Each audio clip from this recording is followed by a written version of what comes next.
Mettler, and today I'm joined by Mbulelo Tshangana, the Director General of the Department of Cooperative Governance and Additional Affairs.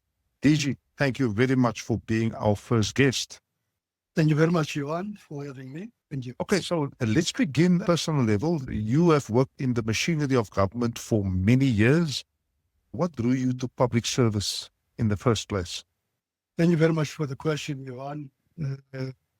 Public service, maybe on a lighter note, I need to remind you that my middle name is Service, and it's in the ID, and I don't know why my parents called me Service.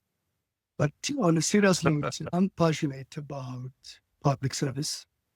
Just to remind you that I joined public service in 1995. When I left the university, I went straight to the Department of Social Development. And at the time, the focus was on reviewing the welfare services of the country.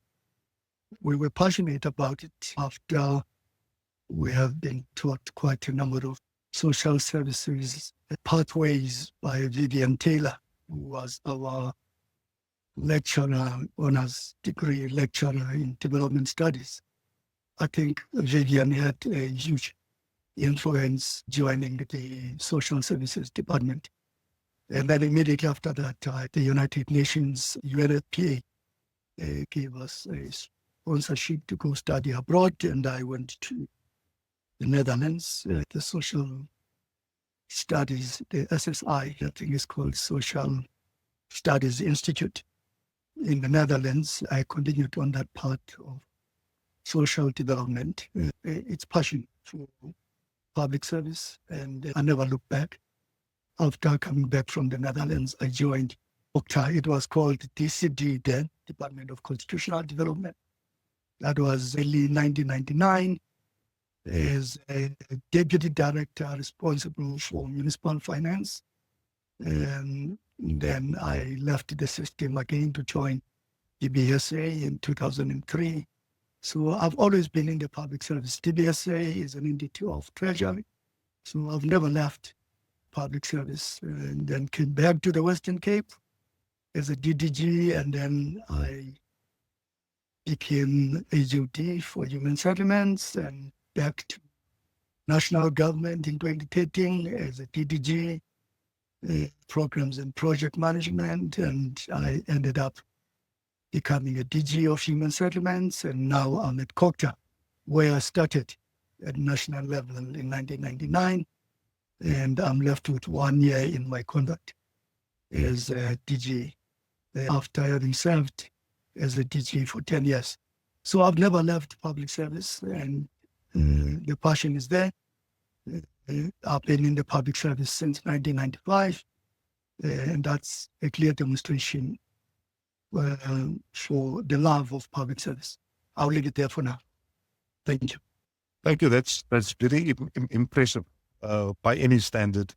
So what keeps you going, especially in the tough seasons when morale is low and public trust is strained? And I think we're probably going through such a period now. What keeps Mbulelo going? I guess the real test for leadership, Johann, is when things are not going okay. And that's when you want to test yourself as well as to whether you are going to make the necessary changes that are expected of you. You don't make those changes when things are going okay, everyone is happy. A real change in leadership and real demonstration in leadership is when things are not going okay. That's where you get tested as a leader, as a manager, as an employee, because we are all leaders in our own rights. Even if you are a junior official in an organization, you lead in a space that you are entrusted to lead on. So I guess what keeps us going is because we believe that we are here, and we are here to make the necessary changes in the lives of many people in this country. We are fortunate because we have been put in these positions. We are not in these positions because somebody is doing us a favor. We are in these positions to serve, and we are fortunate. And my mother used to say when I complain about work, and then the question would be, if not you, then who? And that's the motto that we adopted at home in general, that it has to start with you. Whatever change that needs to be implemented, it starts with you. You have to change yourself. So I really think that, the morale is low, but those who are entrusted with the positions of leadership, like yourself and myself, they have a huge responsibility to provide the necessary leadership to keep the morale up. And we are here to make those changes. And we are here in this space. Yes, we'll do our part. Like I said, closer to retirement now, if the cabinet is not going to extend my contract next year in March, because I'll be completing my contract in March next year, I really think that the time is ripe for me to start coaching the young ones who are coming behind me, even in the organization. We talk about succession planning. So I think that I've done my part. But as long as I'm here, I will continue to do what is expected of me, which is to serve the people of this country. Thanks, Johann. Okay, no, that is a tall order, but we can talk about that later on. If you had to define the words governance that matters in a sentence or two, what would that be? Governance that matters. From an ethical point of view, governance is always defined as doing the right thing, even if there is no one who's watching. That's the simplest definition of governance, especially from an ethical point of view and from a leadership point of view, is doing the right thing to serve the people of this country, even if there is no one who's watching, providing the necessary leadership, even if there's no one who's watching. Okay, thank you. We move on to the period that we are in now.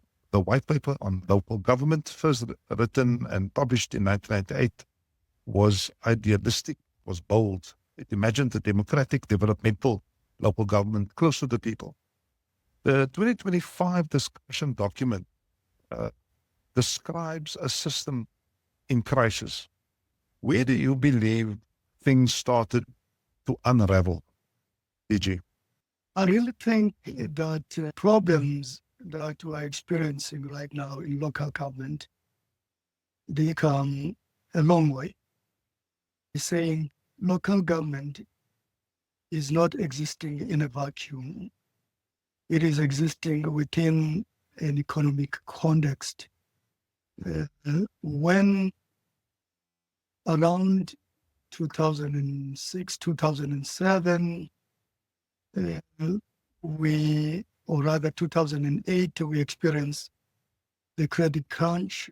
It affected quite a number of households.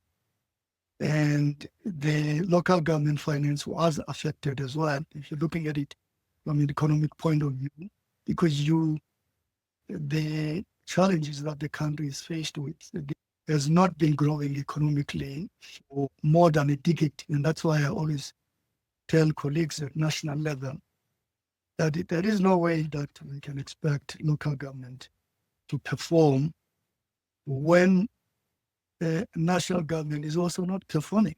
I mean, if you look at the economy of the country, it's been struggling to perform at 2%. Why would we expect local government to do well?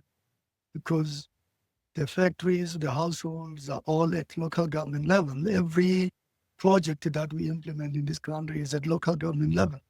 So if the economy is not growing, it means local authorities are going to be affected.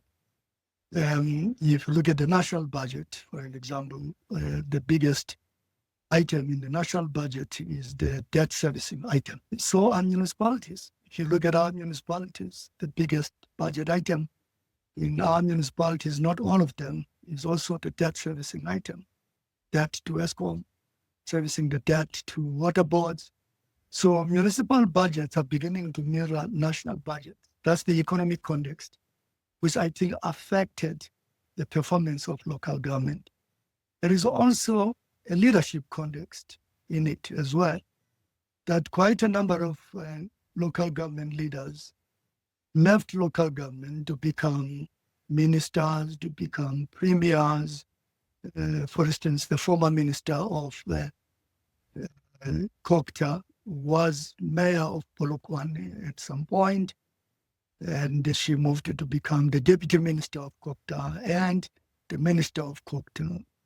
The same applies to Minister Tao, who was a mayor in Joburg and then moved to become a national minister.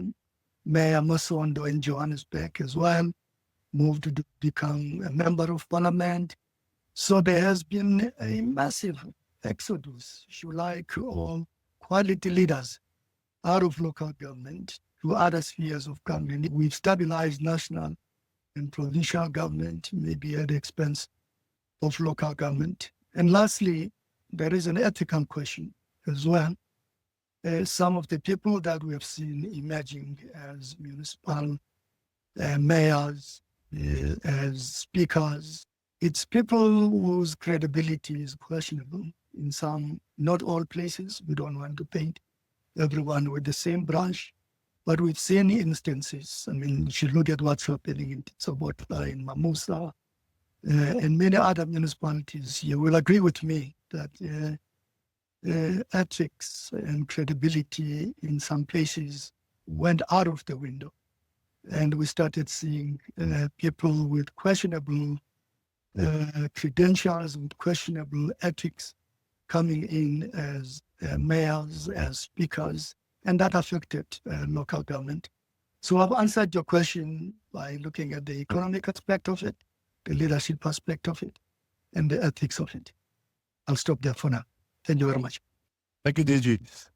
And exactly as a result of those things that you have mentioned, in some places, services have collapsed entirely.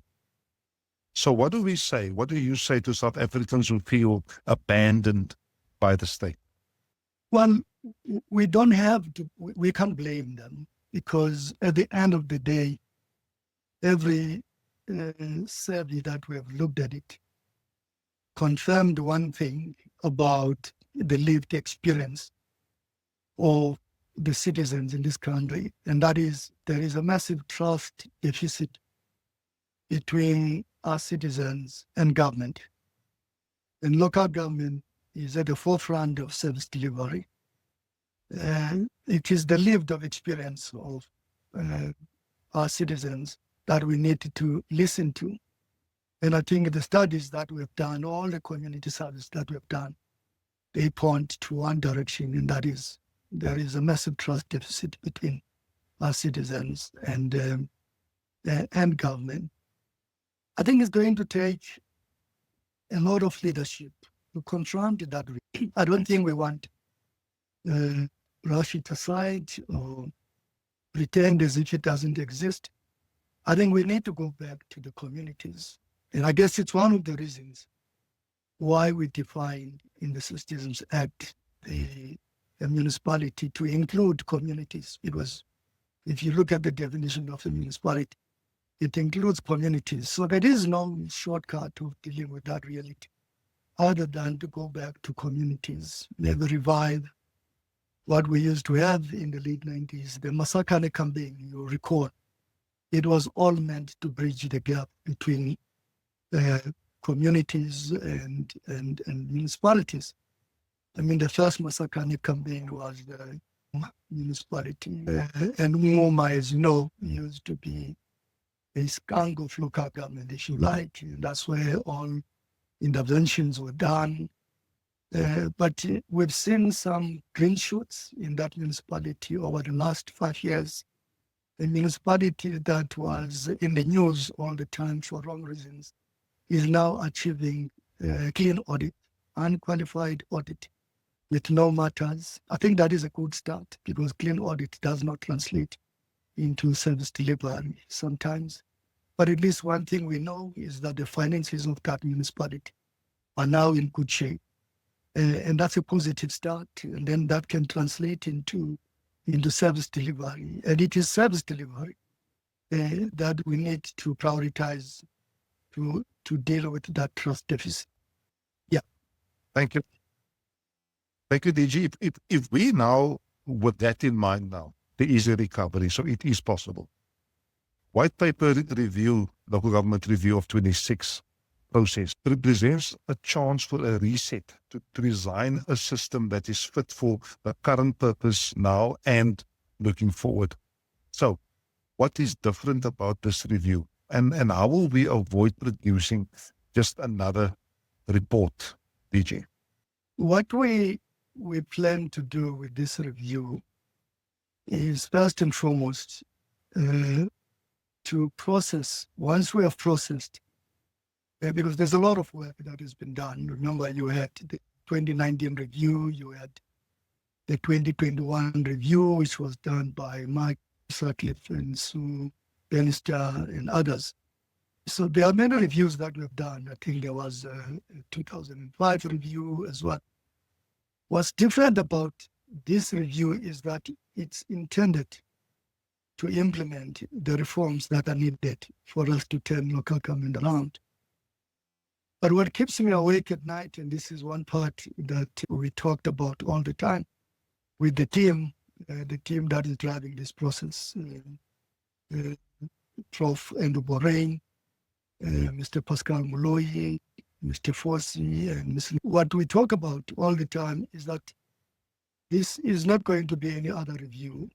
This is intended to reform local government. In doing so, we need to run quite a number of public hearings. We intend to have a number of public hearings. We also targeting to have a conversation, some kind of an endeavor of political parties themselves, because in most cases, if you look at all the municipalities, there is an unhealthy relationship between politics and administration.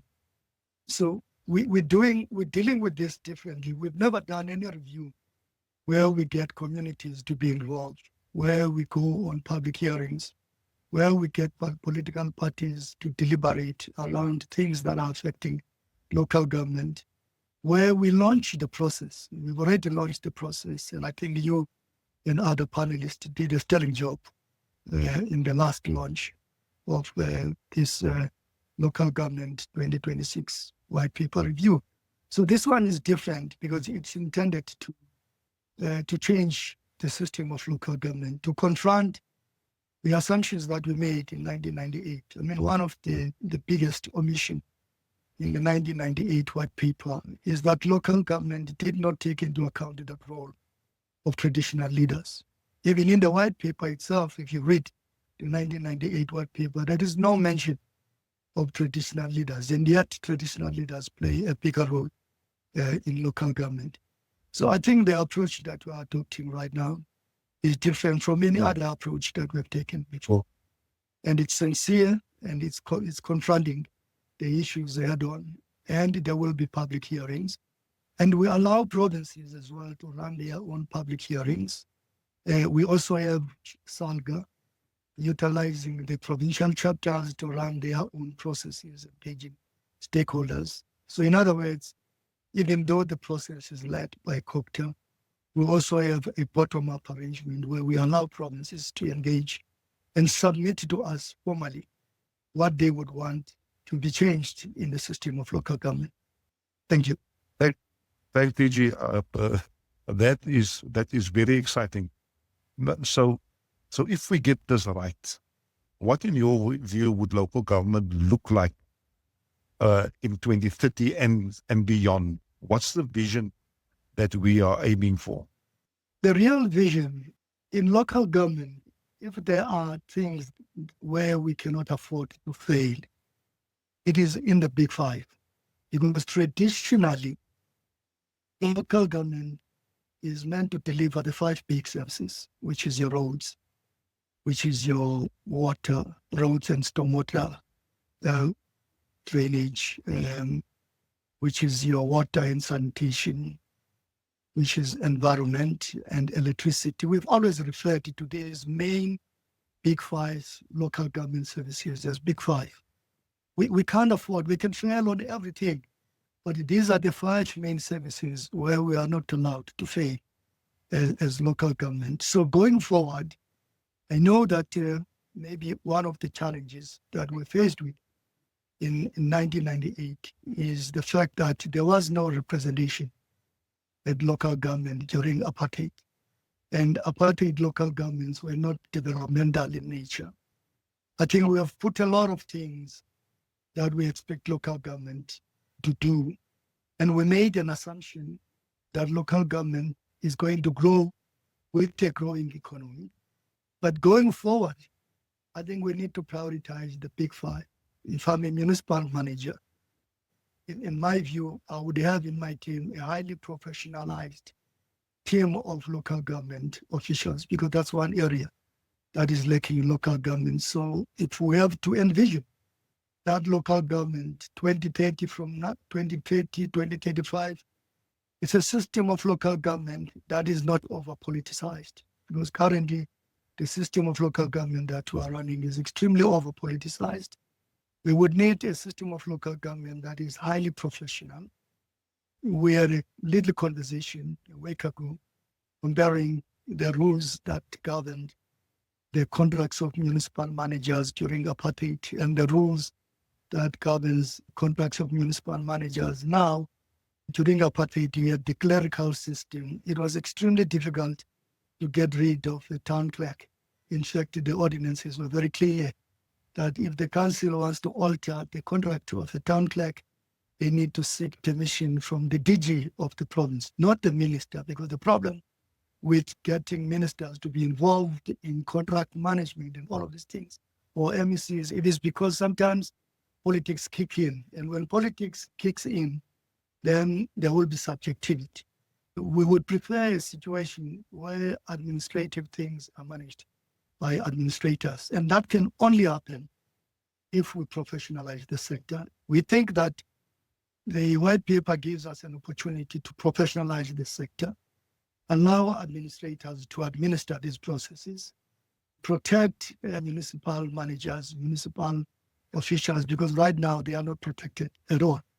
At the national level, we are going to introduce the head of administration, and in this case it will be the DG in the presidency, who will be responsible for recruiting DGs. We need something similar to that at local government level, so that these things are managed and are administered by people who are professional, because currently the people who are managing them do not belong to any professional organization. So all these processes are subjected to political processes. And we think that's not good for local government. And we are likely to change that. Thank you. Thank you, DG. That is music to my ears. But if we now start looking just at some of the big shifts that have taken place globally, and just focus quickly on that. As you know, and I think you've referred to it, the world has changed dramatically since 1998. Climate change, there have been digital revolutions, there have been economic shifts. So how is the state preparing municipalities for the realities of a hotter, of a faster, and of a more complex world? Did you? Yes, that's a very important question, Johann, because I don't think we are ready for that future. Yesterday, we were looking at how Canada and Singapore are preparing the public servants for that reality. For instance, in Canada, they have put 6.5 billion rands aside to train government employees on AI. Because AI is here. And in Singapore, they've done the same, incentivized the 40-year-olds and above on the utilization of AI and technology in general. And they put money and they are deliberate about it. And they are very clear about the outcome that they want to achieve. And I don't think we are there as a country. And the US, you've seen the Trump administration even though they don't believe in the climate change initiative, but they have come up with measures to disrupt the current model of doing business in government. I mean, the introduction of Dodge, even though it has resulted to the layoff of some of the public servants. I think about 7,000 people have lost their job.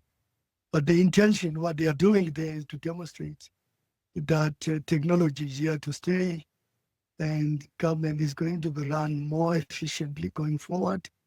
And that at the heart of all of that, of those efficiency gains is going to be technology, it's going to be AI. We have to prepare ourselves for that. Funding institutions are beginning to be smarter and wiser now. They're not financing projects where climate change is not factored in.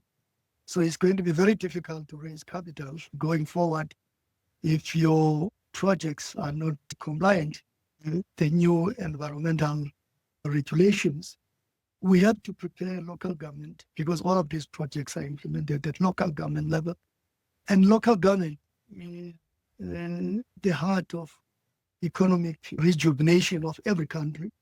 If you look at the model, the comparison between India and China, the Chinese tried everything possible to modernize the local government space ahead of India, which is why they achieved the two-digit growth. The Indians, they struggled to modernize that space. Unlike the Chinese, you could argue that it's easy for the Chinese because the Chinese, they are the central planning system, unlike the Indians, which is seen as the biggest democracy in the world. So they have to take everyone on board. Unlike in China, once the president has spoken, the move is to get all of what the president has spoken about to be implemented. But the common denominator in all the countries that are doing well all around the world is that we have to modernize the local government space. No investor is going to go into a municipal space if you have service delivery disruptions, if you have water disruptions, water services disruptions, if your distribution network is falling apart, because this is what attracts investors. They want to be guaranteed that there will be security of energy supply, there will be security of water supply, because if that security is not guaranteed, it's going to affect their operations. And the third part is that if you look at the modern technologies that are being employed by various localities all around the world, around energy, around electricity, around water, we're still lagging behind. And there's a lot of catch-up that needs to be done. And those are the things that we need to do to grow this economy. We're not going to grow the economy of this country until we sort out infrastructure in municipalities. It's not going to grow. And the last time we invested significantly in infrastructure, it was leading up to the 2010 World Cup. Immediately after that, we went into La La Land as a country. So there's a lot of catch-up that we need to do. I'll stop there. Thank you very much. Great. Thank you, DG. Speaking of modernization, can you share an example of innovation in local governance, something hopeful that we can build on? Anything that comes to mind, DG? The only thing that comes to mind, the two, in fact, the one that I think will assist us first in solving the problems that local government, the financial viability problems that they are faced with, and secondly, to build the economy of those spaces. It is in the area of energy. There is no better space to innovate than in the area of energy. And I think you've already started this in your own municipality of sorting out the leakages in the electricity billing system. And I think that's a clear area of innovation. And again, getting municipalities not to be passive participants in the ever-changing space around energy. In other words, you need a clear, willing framework in the area of energy. Willing, in simple language, means you participate in the generation, transmission, and distribution of energy. You're not just a consumer of the products that are going to be delivered to the municipality by ESCOM. So you get yourself as a municipality to be a player in the energy generation, to be a player in the alternative energy generation models that other countries are using, to be a player in the distribution innovation space, the transmission innovation space. So localities can innovate and not just wait for the National Department of Energy and Electricity to innovate or wait for ESCOM to innovate. I think municipalities, they own land, they can start using some of the land parcels that they own to innovate around generation, to innovate around distribution, and even find the right optics for companies that are operating in your space. If you are playing in the generation space and in the distribution space, then you can go directly to your clients and who are ratepayers at the end of the day and negotiate a good deal for them. So we know that electricity in the past used to be a cash cow for municipalities, but it's going to remain a cash cow if you innovate around your role in that space. You're not just playing in the distribution space, you play in the generation space, in the transmission space. So you come up with a willing framework that will assist you to innovate.